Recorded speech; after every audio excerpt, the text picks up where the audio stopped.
The silent woman saw the armed men first. From the third-floor window of the lake house, she watched their black van creep up the private road. As the live-in maid, her muteness was a fact the household accepted. But in this moment, with the boss asleep and the security detail downstairs, her inability to scream a warning became a death sentence. Unless she could use the only language he understood, written in the only place he would look. Her name was Aisha, and her silence was her shield.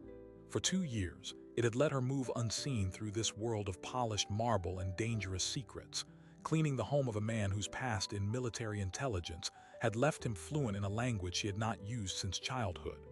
Now, with 3 armed figures fanning out across the lawn below, that silence was a trap.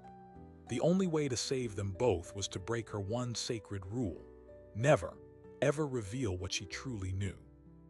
The rule had been simple: hear nothing, understand nothing, be nothing but the quiet woman with the dust cloth. For 730 days, Aisha had perfected the art of being a ghost in Michael Thorne's world. She knew his schedule by heart.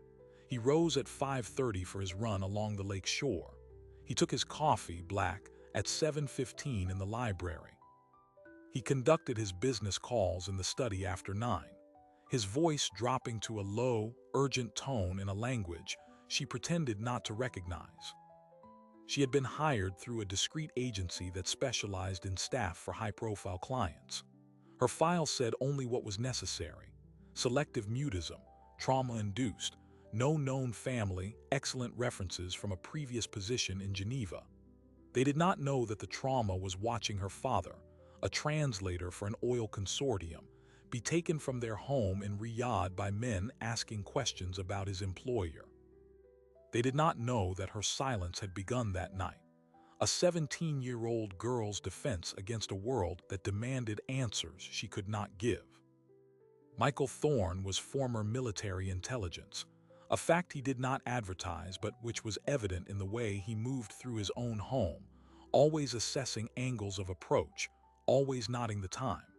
He had parlayed his knowledge of Middle Eastern security networks into a lucrative private consulting firm.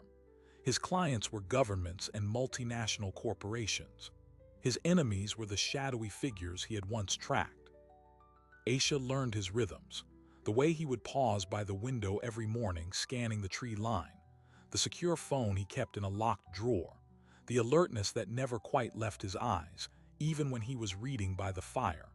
She also learned, by careful observation, the one thing that had slipped through the agency's vetting: he was fluent in Arabic. Not the textbook version, but the colloquial, street-level dialect of someone who had lived it. She heard it in the cadence of his murmured phone calls, saw it in the dog-eared novels on his bedside table written in Arabic script. 2 days before the men in the van arrived, the pattern changed. Thorne canceled all his meetings. The usual stream of serious visitors in dark suits stopped.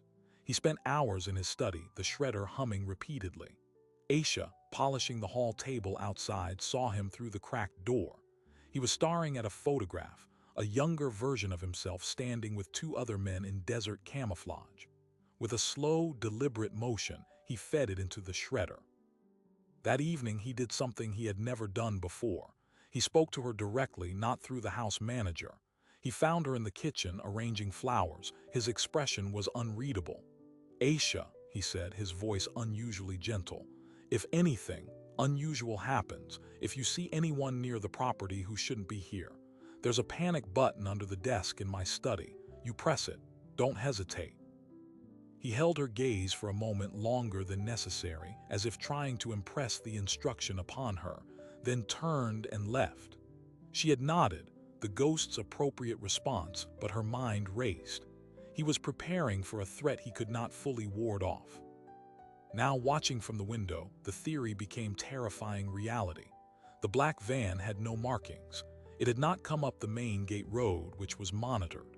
It had emerged from the old forestry track, a detail only someone with intimate knowledge of the property would know. 3 figures clad in black tactical gear fanned out with practiced efficiency. One moved toward the generator shed, another toward the back kitchen entrance. The leader, a tall man with a distinctive, rolling gait, headed straight for the front veranda. Time fractured. The 5-second rule of any crisis: assess, decide, act, ticked down in her blood. She could not press the panic button. The study was on the first floor, directly above the front door where the leader was now examining the lock. She could not scream. Her vocal cords, frozen by a teenage terror, were useless now. She could run to Thorne's bedroom, but to do what? Shake him awake. He would be disoriented, slow. The intruders were already at the threshold. Her eyes swept the dim bedroom. Phone. No, the landline would light up a board downstairs. Paper and pen. Too slow, too easy to miss in the dark. And then she saw it through the open bathroom door.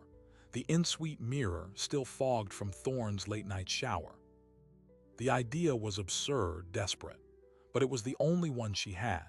It played on two truths only she knew. He would go to the sink upon waking, a lifelong habit. And he could read the script her finger was already tracing in the condensation. She moved on silent feet, her maid's uniform whispering against the carpet. In the bathroom, the air was still humid. She raised her right index finger, her heart hammering a frantic rhythm against her ribs.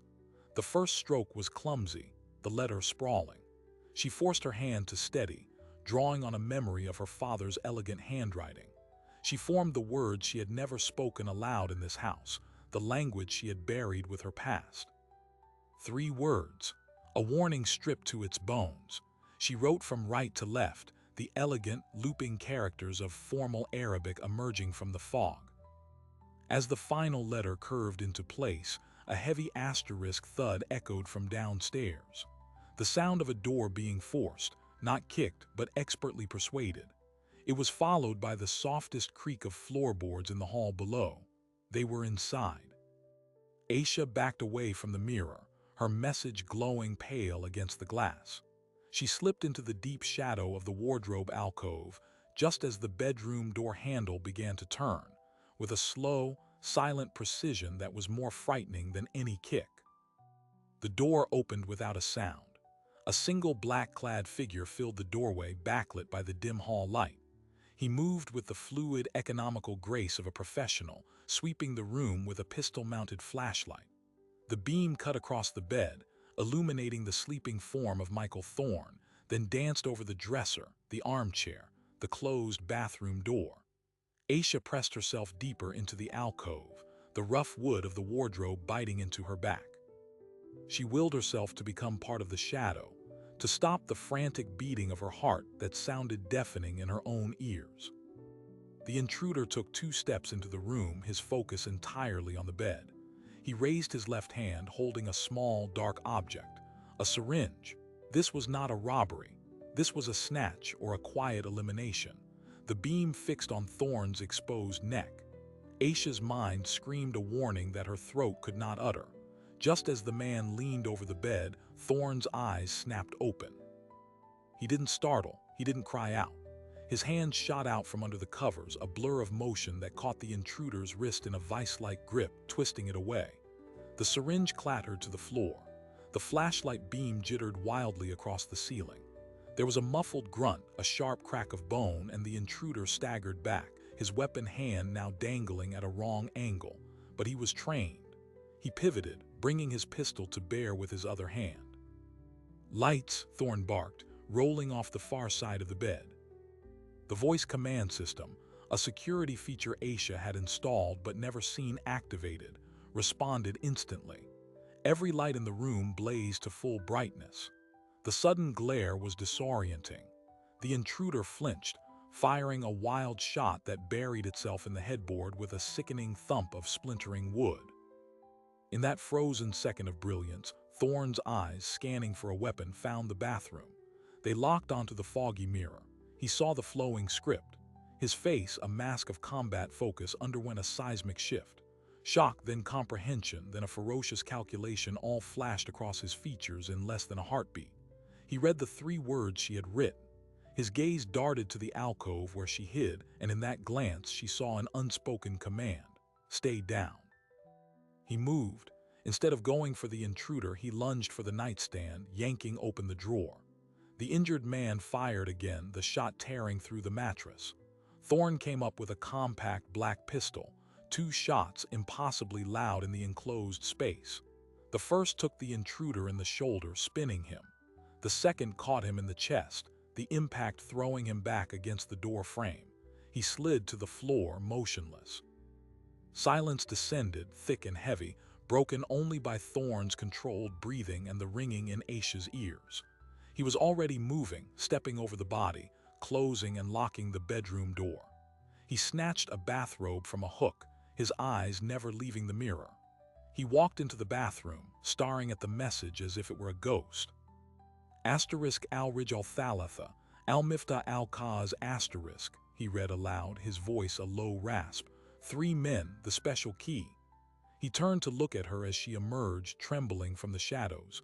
His expression was unreadable. You wrote this. She nodded, her hands fluttering uselessly at her sides. He strode to her, grabbing a notepad and pen from the nightstand and thrusting them into her hands. Who are they? He demanded, his voice urgent but not unkind. Her hands shook so badly the first attempt was illegible. She took a breath, forcing calm into her fingers. She wrote in English, professional, knew about the forestry track. 1 went to generator, 1 to kitchen, leader at front door. He has a limp in his right leg. Thorne's eyes widened fractionally. Keller, he breathed, the name a curse. He moved to the body, rolling it over and pulling back the balaclava. The face was unfamiliar to Aisha, pale, mid-30s, close-cropped hair. Thorne checked the man's pockets, coming up with a secure radio and a plastic keycard with no markings. Not Keller, one of his contractors. He looked back at her, a new intensity in his gaze. The special key. What did you mean? She wrote the leader was examining the front door lock. He had a tool, not picking. Like he had the key, but you change codes weekly. Thorne's face went pale. The biometric override, the master key. He rushed to his closet, tapping a hidden panel. A small safe opened. Inside, among passports and cash, was a device that looked like a large black smartphone. He grabbed it, powering it on. A map of the property appeared with several blinking red dots. Motion sensors in the perimeter woods are offline. They cut the backup generator feed. The kitchen door sensor is disarmed. He looked at the keycard in his hand, then at the device. This keycard is a spoof. It mimics an authorized signal. To get one, you need access to the security company's backend, or someone on the inside. The implications hung in the air. This was not a random hit. It was a breach orchestrated with inside knowledge. Thorne's own security had been turned against him. A low beep came from the device. 2 of the red dots were moving, converging on their location from the stairs and the main hall. They heard the shots, Thorne said grimly. He tossed her the bathrobe. Put this on, we're leaving. How, she mouthed, the word a silent shape on her lips. He went to the large window overlooking the back terrace. This house has secrets too, he said, his fingers tracing the edge of the wooden trim. He found a hidden catch and pulled. A section of the bookshelf beside the window swung inward, revealing a dark, narrow passage. Service shaft from the original build. Leads to the wine cellar and out to the boathouse. He shoved the pistol into the robe's pocket and picked up a heavy, crystal paperweight. When we go, you stay behind me. Do exactly as I do. No hesitation. He looked at her, and for the first time she saw something beyond the strategist and the soldier. She saw genuine fear, not for himself, but for her. Can you do that? She met his eyes and nodded once, firmly. He cracked the door to the passage. Cool, damp air washed out. Now. They slipped into the darkness. Thorne pulled the bookshelf closed behind them, plunging them into absolute black. Aisha felt his hand find hers, guiding her forward. The passage was tight, cobwebbed, and descended at a steep angle. They moved by feel, the sound of their own breathing loud in the confined space. After what felt like an eternity, the slope leveled out. A faint, green glow appeared ahead, an emergency exit sign. They emerged into a vast, cool space lined with wine racks. The boathouse exit was a heavy metal door 20 feet away. They were halfway across when the main cellar door at the top of a short flight of stairs exploded inward. The second intruder stood silhouetted in the doorway, a compact submachine gun raised. Thorne didn't hesitate. He shoved Aisha behind a thick stone pillar and threw the paperweight with all his force. It wasn't meant to hit. It was a distraction. It smashed into a rack of bottles to the intruder's left, sending a cascade of glass and wine crashing to the floor. The gunman instinctively turned toward the noise, firing a short burst that shattered more bottles. In that half-second, Thorne stepped out and fired twice. The first shot sparked off the metal door frame. The second caught the man in the thigh. He cried out, stumbling back, his weapon clattering down the stairs. "Go," Thorne yelled, pushing Aisha toward the boathouse door. She fumbled with the heavy latch, throwing it open. The cold night air hit her face. The wooden dock stretched out over the black water. A sleek, covered speedboat was tied at the end. Behind them, from the top of the stairs, a new voice rang out, calm and authoritative, with the slight rolling gait she had noticed earlier. "Michael, it didn't have to be this way. You could have just slept through it." Thorne froze, then slowly turned, putting himself between Aisha and the newcomer. The leader stood in the cellar doorway, not aiming his weapon but holding it loosely at his side. He was older, with sharp, intelligent features and cold eyes. The limp was barely noticeable. "Keller," Thorne said, his voice flat. "You're working for Armitage now. I thought you had more principle than that." "Principles are a luxury, Michael. Armitage pays in power, not just money, and he's very keen to have the files you've been curating." The man, Keller, took a step down. "The girl is unexpected. She wasn't in the briefing. A mute maid who writes Arabic warnings. Who is she, really?" Thorne didn't answer. His body was coiled tight, his hand hovering near his pocket.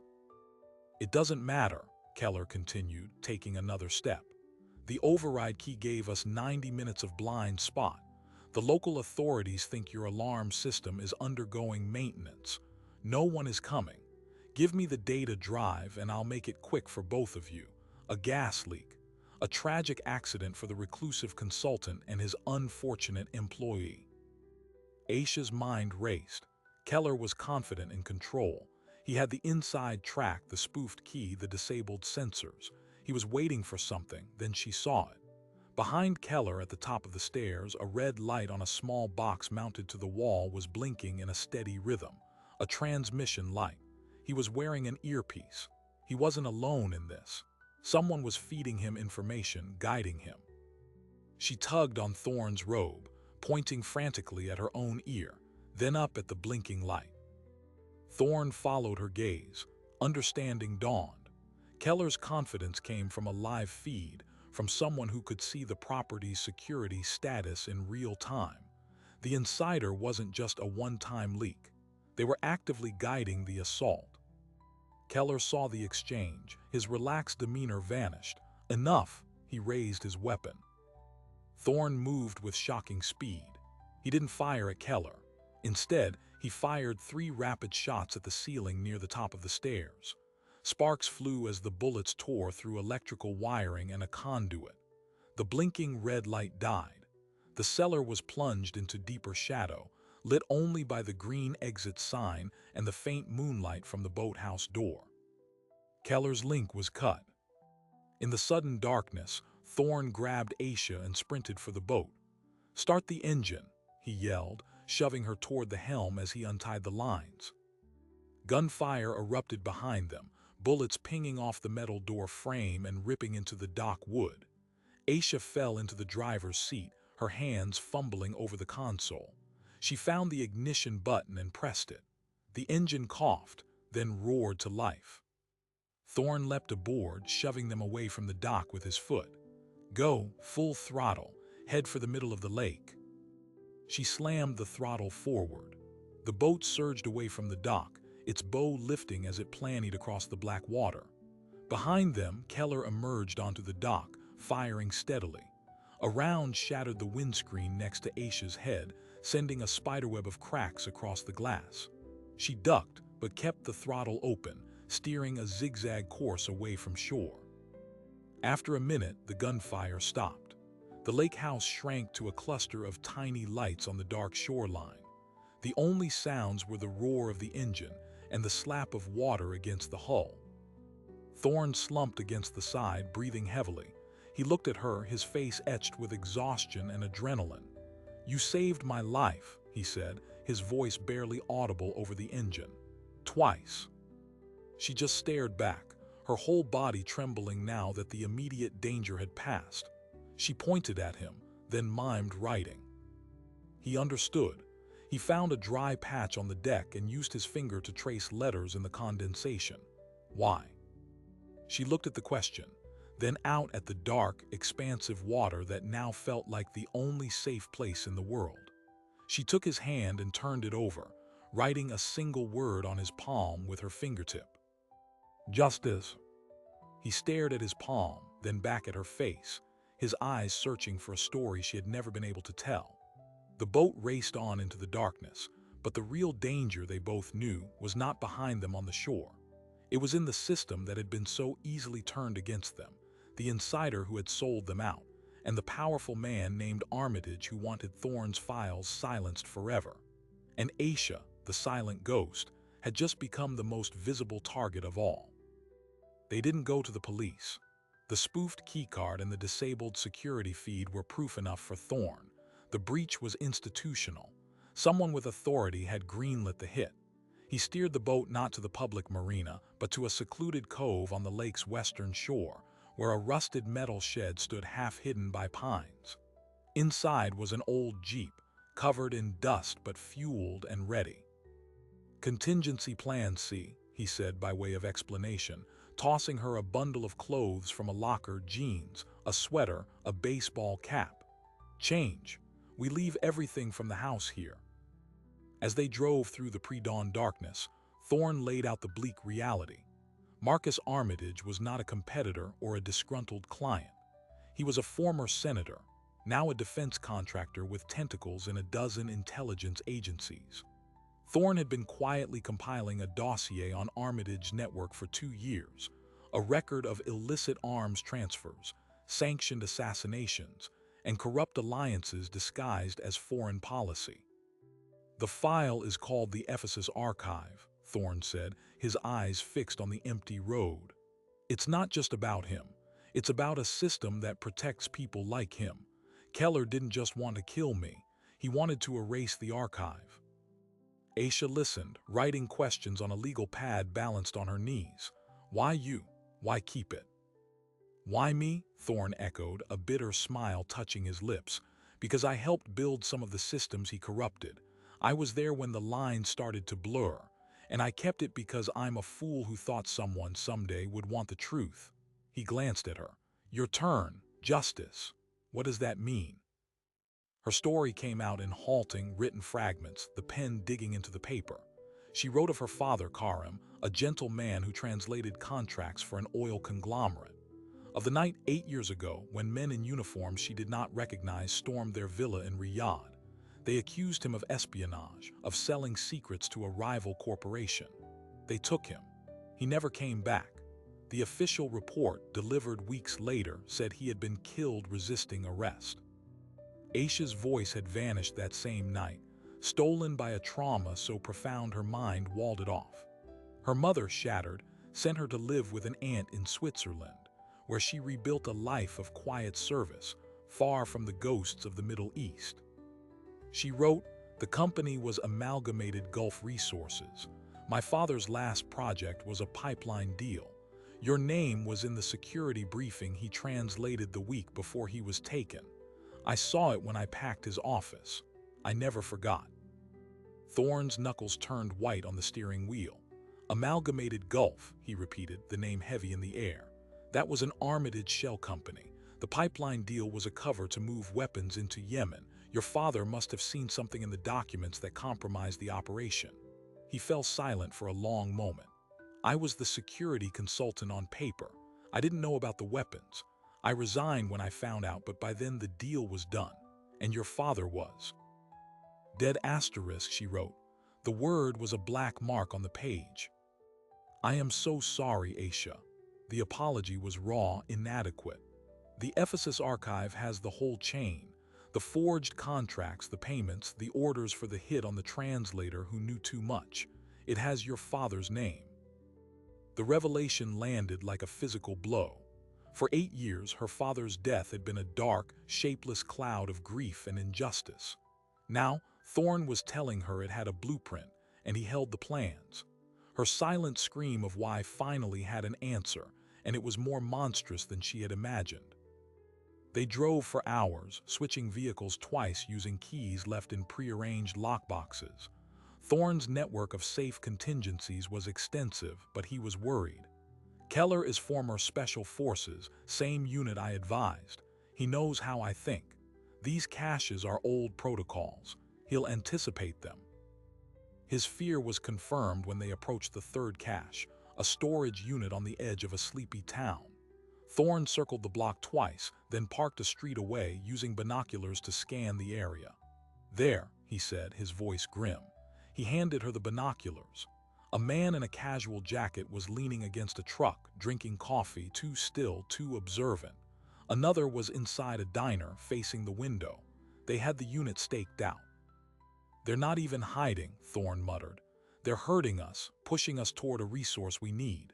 The storage unit contained cash, untraceable passports, and weapons. Without it, they were exposed. Aisha tapped his arm, then wrote, "They anticipate you. So don't be you. Be someone they've already beaten." Thorne frowned, then understanding dawned. A wounded animal goes to ground. We let them think they've won a round. They abandoned the Jeep in a supermarket parking lot and, in a calculated risk, took a public bus heading south. They sat in the back, heads down, among shift workers and students. It was a move Keller would deem beneath Thorne's pride. It was their first advantage. Their destination was a place not on any contingency list. The small college town where Aisha's only friend from her Swiss years now lived. Alina was a linguistics professor, kind, discreet, and utterly disconnected from the world of intelligence contractors. She opened her door to 2 exhausted, haunted-looking people and asked no questions, only offering hot tea and a spare room. For 36 hours, they slept in shifts, ate, and planned. Using Alina's secure internet connection, Thorne accessed a blind email drop. The messages were chilling. The official story was that Michael Thorne, a private security consultant, was missing, presumed kidnapped, possibly by foreign actors. His assets were frozen. A joint task force between the FBI and Homeland Security had been formed to find him. The head of that task force was a man named John Vigo, a name that made Thorne go very still. Vigo and Keller served together. They're close.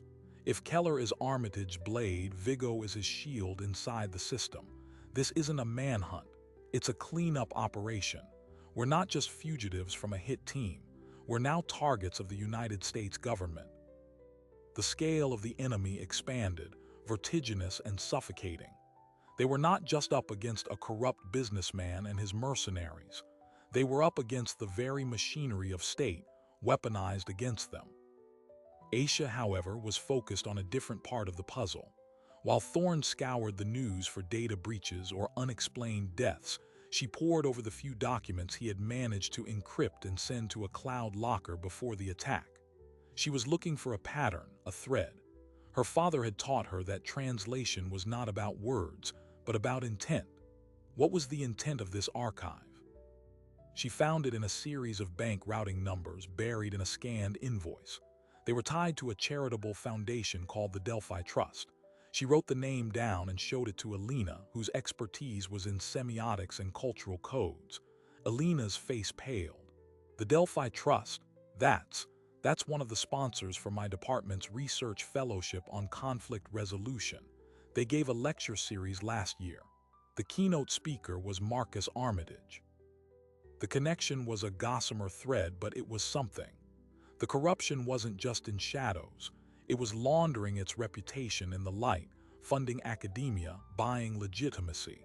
And it had touched Alina's safe, scholarly world. This discovery gave Thorne a new, dangerous idea. We can't run forever, and we can't fight the entire national security apparatus. Our only move is to go public. But we can't just dump the archive online. It's too vast, too complex. It would be dismissed as conspiracy theory or hacked propaganda. We need a catalyst, a single, undeniable piece of evidence that forces the story into the open. What piece? Aisha wrote. The murder of Karim Nasri, Thorne said softly, looking at her. Your father. We have the order, but we need the confirmation from the source, the man who pulled the trigger. His identity is in the archive, code-named Sandpiper. But he's a ghost, retired, protected. Aisha's heart clenched. Find her father's killer. It was the deepest wound, the most personal thread in this vast tapestry of corruption. She wrote, how? Armitage is throwing a fundraiser for the Delphi Trust at his estate in Virginia in 4 days. Black tie, high security, but it's a social event. Lots of faces, lots of staff. Keller and Vigo will be there, close to the principal. But so will every other powerful person in Armitage orbit, including, if my source is right, Sandpiper. He's been brought in from his retirement villa in Cyprus to receive a lifetime service award. A sick joke. The plan was madness. Infiltrate the lion's den. Use the event's own cover of respectability to get close. Thorne could not go. His face was now on every news alert. But Aisha. You're a ghost they've already written off, Thorne said, his voice tight with reluctance. A mute maid who got caught in the crossfire and fled. They're looking for Michael Thorne, former operative. They are not looking for Aisha Nasri, grieving daughter, who happens to have 2 years of experience serving in high-stakes environments without saying a word.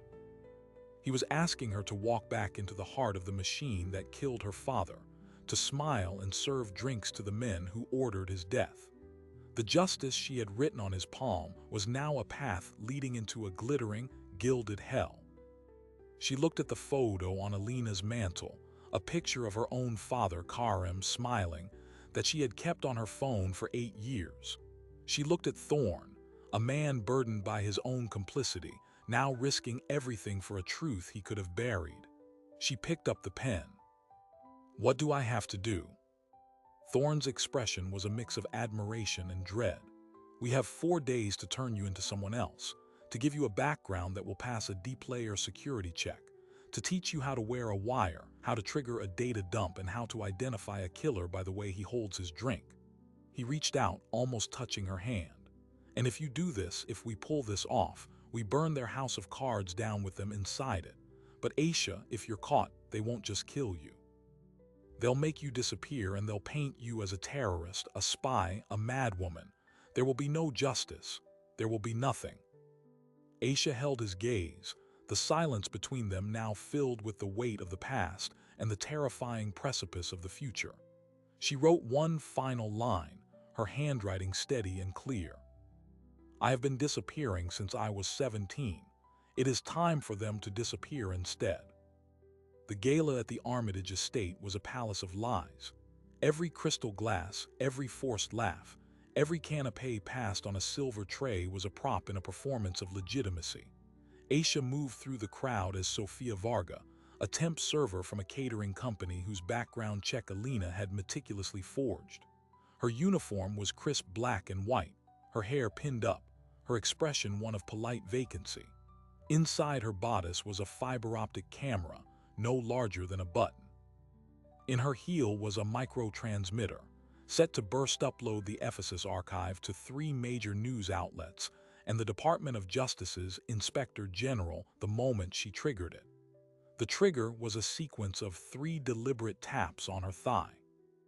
Thorne was 2 miles away in a rented van, monitoring 5 different video feeds, his face grim on the other end of her concealed earpiece. I have you on visual. Keller is at 2 o'clock near the champagne fountain. Vigo is by the main doors talking to the security detail. Armitage is holding court on the terrace. No sign of Sandpiper yet. Aisha's role was to circulate, to be invisible, and to listen. The plan was simple. Identify Sandpiper, get close enough for a clear audio and visual confirmation, then trigger the data dump during Armitage's speech, creating maximum chaos and a live audience for the truth. But plans in such environments were fragile things. She was refilling a water glass for a senator's wife when she heard the voice. It was low, gravelly, with a faint South African accent. It came from a tall, lean man in an impeccably tailored tuxedo, standing with his back to her, examining a portrait. He was speaking to Marcus Armitage himself. Still think bringing him was a risk. Sentimentality is a vulnerability. Armitage, a silver-haired man with a patrician smile, clapped the other on the shoulder. Nonsense. He's a symbol, and symbols are useful. Besides, who would he talk to? The ghosts in Cyprus. The tall man turned slightly and Aisha saw his profile. Sharp nose, thin lips, a scar running through his left eyebrow. In his hand he held a tumbler of whiskey, his fingers curled around it in a specific, almost delicate way. Thorne's description echoed in her ear. Sandpiper was a sniper. He'll hold a glass like he's still cradling a rifle stock, 2 fingers underneath for stability. This was him, codenamed Sandpiper, her father's killer. A wave of nausea threatened to buckle her knees. She focused on her breathing the way Alina had taught her. In through the nose, out through the mouth. She was a ghost. She was nothing. She glided away, her tray held steady. Aisha, talk to me. What do you see? Thorne's voice was a tense whisper in her ear. She couldn't speak. Instead, she used a prearranged signal, tapping her thumb twice against the tray, their code for target sighted. Confirm, is it Sandpiper? 1 tap, yes. Okay, stay calm. We need him saying something incriminating. Get closer if you can. This was the dangerous part. She needed him to admit to something, anything, on record. She began circling, clearing empty glasses, moving incrementally closer to the conversation between Armitage, Sandpiper, and a third man she recognized as a deputy national security advisor. She heard snippets. Asset liquidation, Yemeni portfolio. The Nasri complication was finally buried with the Thorne situation. The word Nasri struck her like a bolt of lightning. Her hand trembled, ice clinking in a glass. Easy, Thorne murmured in her ear. You're doing great. The camera is getting it, just a little more. Then disaster. As she turned from the group, she nearly collided with John Vigo. The federal agent turned task force head looked down at her, his eyes, which had been scanning the room, now focusing with bureaucratic boredom on her face. Then they narrowed. A flicker of recognition. It wasn't her current disguise. It was the maid's photo from Thorne's employee file, the one in the briefing he'd surely read. You, he breathed, his hand coming up to grab her arm. Aisha reacted on pure instinct. She let her tray drop. Crystal glasses and champagne flutes exploded on the marble floor with a spectacular crash. Every head in the immediate vicinity turned. In the moment of shocked silence and distraction, she wrenched her arm free and melted back into the crowd of servers and guests, heart hammering. He made you, Thorne said, his voice urgent. Abort. Get to the service exit now. But Aisha didn't move toward the exit. She saw Vigo whispering furiously into his wrist, saw Keller's head snap up, his eyes beginning to sweep the room. They would lock the place down. They would find her. The archive would be lost. Her father's name would stay buried. She had one move left, the most visible one. She walked straight toward the small, raised platform where a microphone stood for speeches. She ignored the puzzled looks of guests, the approaching, brisk strides of security. She stepped up onto the platform and faced the room. For a moment, there was just stunned silence, a serving girl on the dais. Then Marcus Armitage's smile tightened into a rictus of rage. Keller broke into a run, shoving through the crowd. Aisha reached into the neckline of her uniform and ripped the camera button free. She held it up, then pointed it directly at Armitage, Sandpiper, and Vigo, who were now converging on her. She then brought her hand down and tapped 3 times on her thigh. In the van, Thorne saw the signal. Triggering now, he said, and sent the command. Across the room, large digital screens that had been displaying serene landscapes of the Armitage family's charitable projects flickered. Then they went black. A second later, they lit up again, not with landscapes but with documents. scanned memos, bank transfers, emails, and at the top in bold letters, the Ephesus Archive, a record of corruption and murder. The crowd gasped, then erupted into confused chatter. A CNN correspondent there for a light society piece stared, then began filming with her phone. On the main screen, a specific document enlarged. It was an execution order. Target, Karim Nasri, translator. Reason, operational security. Authorization, M. Armitage. Asset, Sandpiper. Aisha pointed a steady finger at the tall man with the scar.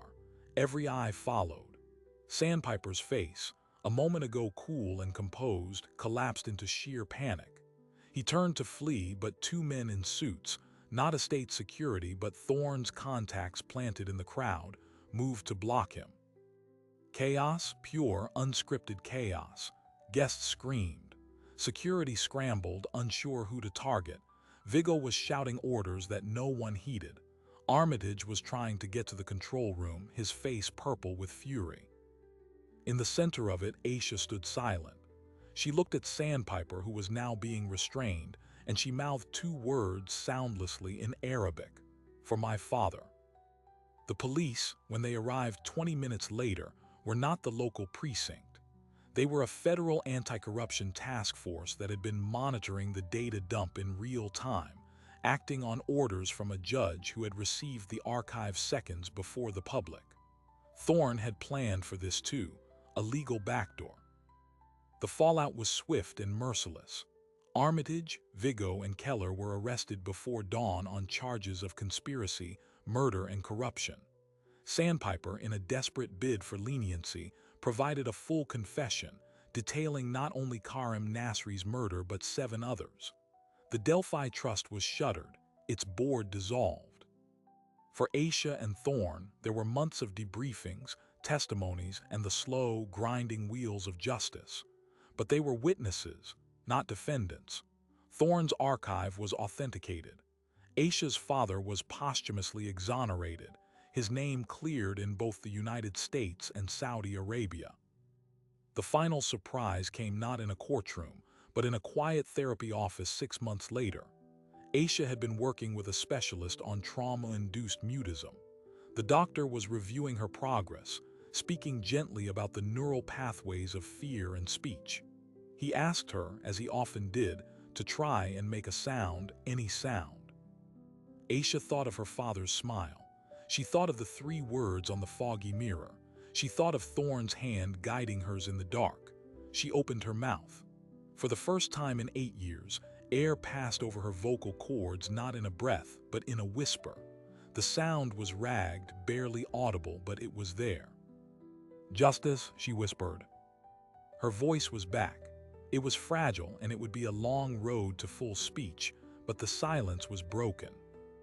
Today, Aisha Nasri works as a consultant for nonprofits that support victims of state-sponsored violence, using her experience to help others find their voice.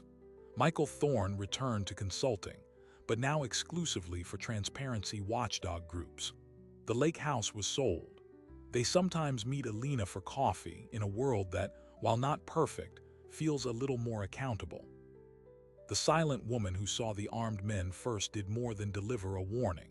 She unraveled a conspiracy, avenged her father, and found her own voice in the wreckage of a house of cards. She proved that sometimes the most powerful message isn't shouted. It's written in condensation on a mirror or etched in the unwavering pursuit of truth. And that is a story that deserves to be heard. So what does this story leave us with?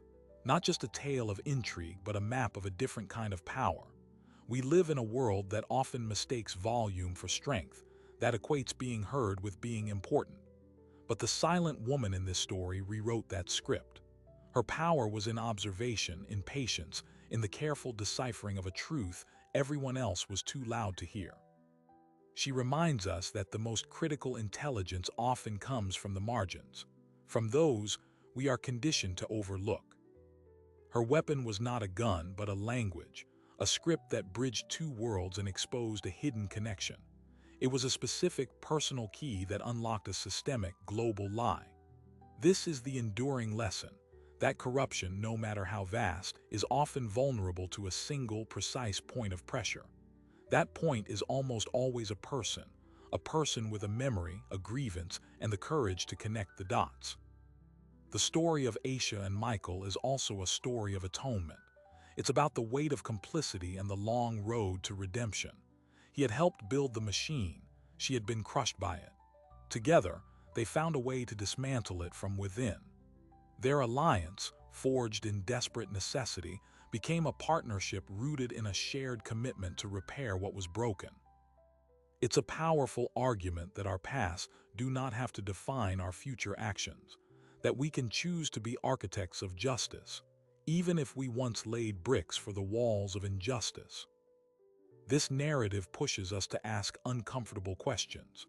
Who are the silent observers in our own societies, in our institutions, in our lives? What truths might they hold, written in languages we haven't bothered to learn? And what systems do we ignore because they function quietly in the background, until the day they turn against us? The pursuit of truth is rarely a straight line. It is a fraught, messy, and deeply personal journey. It requires allies in unlikely places, the courage to face the very thing that terrifies you, and the resilience to speak, or write, or sign even when every instinct screams for silence. If this story resonated with you, if it made you consider the unseen threads that connect our world, then your engagement is what keeps this exploration alive. Wherever you are watching from, your perspective adds to this global conversation. So, share your thoughts in the comments below. Tell us where you're watching from and what piece of this story stayed with you. And if you want to join us for more deep dives into the unspoken histories and hidden connections that shape our world, please hit that subscribe button and turn on notifications. Your support is the foundation that allows us to keep bringing these narratives to light.